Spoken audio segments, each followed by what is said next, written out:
आपण बघणार आहोत झणझणीत चिकन रस्सा सातारा स्टाईल पद्धतीने। कृती करण्यासाठी सुरुवात करणार आहोत। इथे मी एक जाळीवर एक खोबरं, 2 कांदे भाजत ठेवलेले आहेत। ते चांगले ब्राऊन होईपर्यंत आपल्याला भाजून घ्यायचे आहेत। कढईमध्ये आपण तेल घालणार आहोत। तेलामध्ये आपण सर्व खडे मसाले भाजून घेणार आहोत। हे चांगले भाजायचे आहेत। त्यामध्ये थोडीशी बडीशेपही भाजून घ्यायची आहे। मग आपण सुकं किसलेलं खोबरं घालणार आहोत आणि ते गोल्डन ब्राऊन होईपर्यंत परतणार आहोत। हे खोबरे प्लेटमध्ये काढून घेऊया, थंड करूयात। आणि आता मी इथे कोथिंबीर, खोबरं, लसूण, आलं घेतलेलं आहे आणि ते आपण मिक्सरमध्ये बारीक पेस्ट करून घेणार आहोत। सर्व जिन्नस आपण मिक्सरमध्ये बारीक करणार आहोत। कांदा, लसूण, खोबरं, आलं हे आपण सगळं वाटून घेणार आहोत। मिक्सरमध्ये बारीक स्मूथ पेस्ट करून घेणार आहे। थोडं थोडं पाणी घालून आपल्याला हे वाटून घ्यायचं आहे आणि कढईमध्ये तेल घालून हे 4 ते 5 मिनिटं आपल्याला चांगले परतून घ्यायचे आहे। जास्त वेळ परतल्यामुळे याला चांगला तवंग येतो। कढईमध्ये तेजपत्ता घालणार आहोत, 1 चमचा लाल तिखट घातलेला आहे आणि मसाला घातलेला आहे।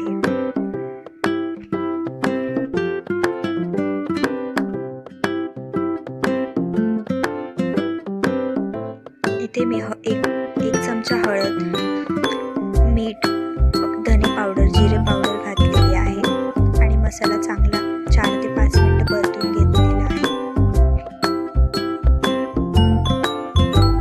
मसाला आपल्याला एकसारखा परतून घ्यायचा आहे। जर तो परतला नाही तर खाली चिकटण्याची शक्यता असते। इथे मी मीठ सुद्धा घातलेलं आहे।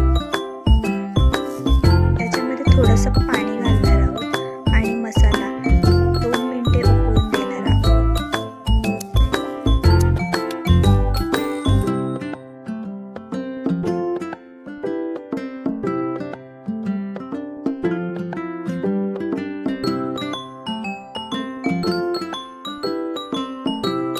झाकण ठेवून मसाल्याला आपण एक उकळी काढून घेणार आहोत। बघू शकता इथे तुम्ही किती छान तवंग आलेला आहे ह्याला।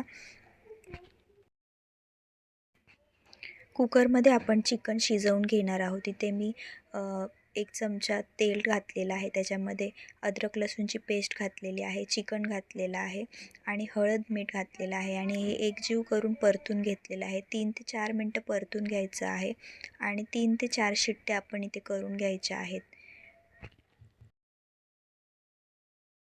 अर्धा पेला पाणी गरम करून घ्यायचं आहे आणि ते चिकनमध्ये ओतायचं आहे। त्याने लवकर चिकन शिजलं जातं आणि सॉफ्ट होतं। एकसारखं हलवून घेणार आहोत आणि कुकरचं झाकण बंद करून 3 ते 4 शिट्ट्या आपण इथे करून घेणार आहोत।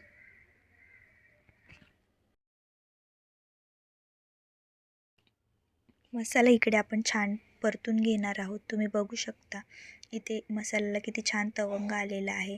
मसाला एकसारखा हलवत राहायचा आहे आणि त्यातले पाणी घालवायचे आहे आणि जे चिकन अळणी पाणी आपण केलेलं आहे त्याचे चिकन आपण आधी ह्याच्यात घालून परतून घेणार आहोत।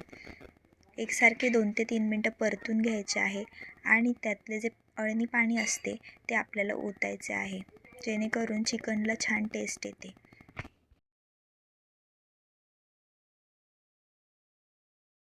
चिकन आपण 5 मिनिटं त्याला उकळी येऊन देणार आहोत। 5 मिनिटं ते शिजवून घ्यायचे आहे, त्याला चांगला तवंग येतो।